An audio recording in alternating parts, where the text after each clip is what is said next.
Namaste everyone, welcome. This video is the fourth and final part in a series of videos dealing with a research paper titled Why India Does Poorly on Global Perception Indices, authored by Sanjeev Sanyal and Akanksha Arora. In this video, when I say paper, I am referring to the Sanjeev Sanyal paper, and when I say this report, I am referring to the V-Dem report. This research paper focuses on 3 indices, out of which this video will be on V-Dem index. It will focus on their methodology, India's performance on this index across time, and comparison of India's rank with other countries. V-Dem index. V-Dem rankings are produced by the Varieties of Democracy Institute at the University of Gothenburg in Sweden, and this is their logo. This index consists of 6 indices. They are the first one being Liberal Democracy Index. It captures both liberal and electoral aspects of democracy based on Electoral Democracy Index and Liberal Components Index. That is the second one and the third index in this list. Second one being Electoral Democracy Index. This index captures the extent to which regime holds clean and free elections, actual freedom of expression, alternative sources of information and association. Male and female suffrage is also captured, and the degree to which government policy is vested in elected political officials. The third one is Liberal Component Index. This index is created to capture the liberal principle of democracy, which is the importance of protecting individual and minority rights against both the tyranny of the state and the tyranny of the majority. This index covers 3 sub-indices, that is, equality before the law and individual liberties, judicial constraints on the executive. Executive means the Prime Minister and his Council of Ministers like Defense Minister and Home Minister, and legislative, that is Parliament, constraint on the executive. The fourth one being Egalitarian Component Index. The egalitarian principle of democracy measures to what extent all social groups enjoy equal capabilities to participate in the political arena. The index covers aspects such as equal protection, access, and distribution of resources. The fifth index is Participatory Component Index. In Participatory Principle of Democracy, emphasis is placed on active participation by citizens in all political processes, be it electoral and non-electoral. The index takes into account 4 important aspects of citizen participation, that is, civil society organizations, mechanisms of direct democracy, participation and representation through local and regional governments. Sixth and the final index is Deliberative Components Index. This index captures to what extent the deliberative principle of democracy is achieved. It mainly assesses the process by which decisions are reached in the polity. All of these indices have various subcomponents which are generated using various set of variables. The sub-indices and hence the democracy-based indices are created by combining 2 kinds of variables in broad sense, and there are overall approximately 473 variables in the V-Dem dataset. The first one being factual variables. These, as the name indicates, factual in nature, and these are filled or pre-recorded by research assistants / project manager / country coordinator, etc. These include election type, minimum voting age, percentage of population with suffrage, head of state name, presidential election vote share of largest vote getter, etc. The second one being evaluative indicators based on rating provided by experts. These variables are based on responses for questions from experts. The data on these questions is gathered generally from 5 experts per country year observation. As per V-Dem report, these experts are generally in academics or professionals working in media or public affairs, example senior analysts, editors, judges. A report says that about 2/3 experts are also nationals or residents in the country and have documented knowledge of both the country and specific substantive area. The details of who these experts are not made public. The V-Dem report says that it is because of V-Dem's policy on confidentiality. The issue is that the list of questions in the report clearly shows that they are highly subjective in nature, and it is very difficult for any expert to answer these questions objectively, which makes cross-country comparisons very tough. Some examples of the questions for experts can be seen here, like Is there freedom from torture? Or do men enjoy the right to private property? Or is political power distributed among various social groups, etc.? There are questions which actually does not reflect democracy appropriately.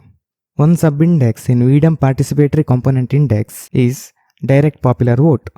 The question being, to what extent is the direct popular vote utilized?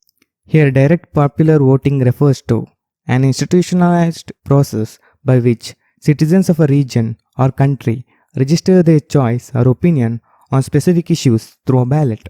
Intention of this voting is to embrace initiatives, referendums, and plebiscites. Now, this is a question which is not meaningful to capture democracy because it may be possible for smaller countries like Switzerland to conduct such voting, but not for a country with a size like India.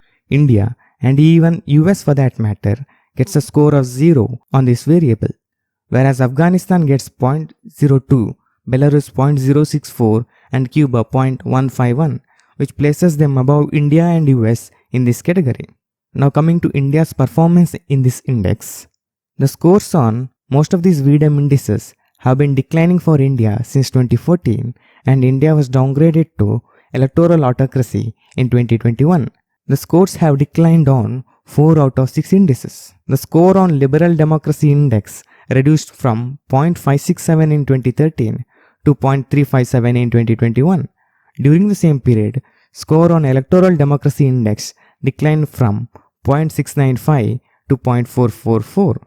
During the same period, Deliberative Component Index went from 0.885 to 0.605. And during the same period, Liberal Component Index went from 0.806 to 0.744.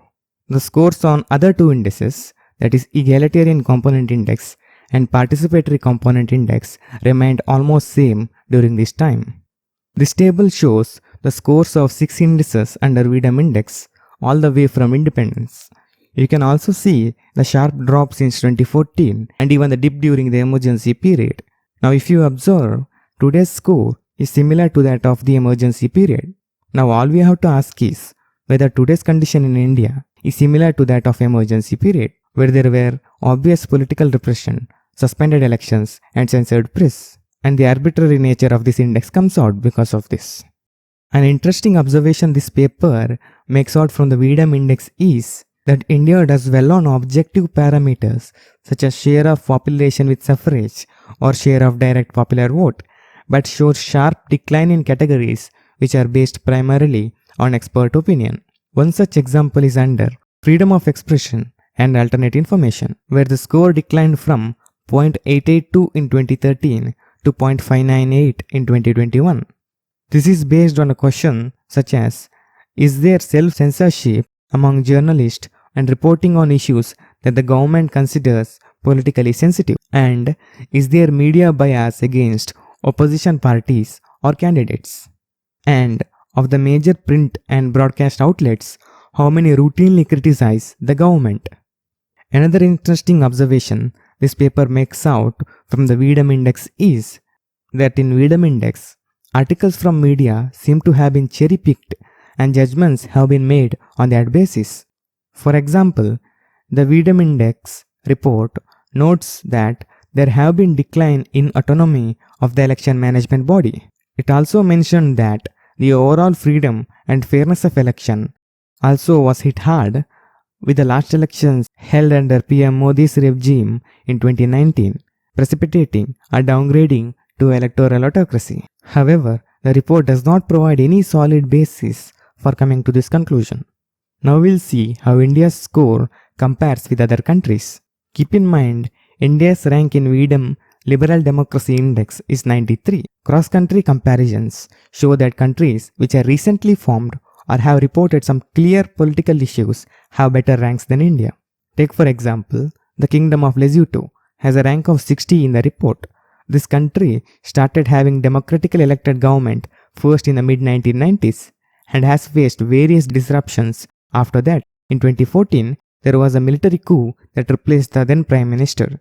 In 2020 and again in 2022, emergency was declared in this country. East Timor, which officially became a country only in 2002, is ranked at 64th position. Kosovo's rank is 79. It declared independence from Serbia in 2008 and only then gained recognition as a sovereign state by the UN. FYI, India doesn't recognize Kosovo as a nation.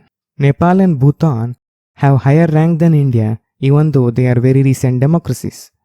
In conclusion, this paper says that even though these indices are highly subjective in nature, these cannot be ignored as they indirectly feed into concrete things like World Bank's WGI that in turn feeds into sovereign ratings. These indices will gain further importance because of a growing mandate for using ESG, that is environmental, social and governance indicators for investment and trade. Even though the questions used here are subjective and are worded in a way that is impossible to be answered objectively, even for country, let alone for cross-country comparison. There are questions that should be asked but are excluded in these indices like, is the head of the state democratically elected? This question would sharply reduce scores for countries such as Sweden, Norway, UK, Denmark, Belgium and Netherlands because they are constitutional monarchies. This question is not only relevant to a measure of democracy but can also be answered very objectively. This paper gives out some suggestions to deal with this. Since these indices are inputs into world governance indicators, Government of India should request World Bank to demand greater transparency and accountability from these institutions. Meanwhile, independent think tanks in India should be encouraged to do similar perception-based indices for the world in order to break the monopoly of a few handful Western institutions. Hope this 4-part series will bring you a healthy deal of skepticism to any sort of index that comes out from the West, or from anywhere outside, or from within India for that matter. Thank you.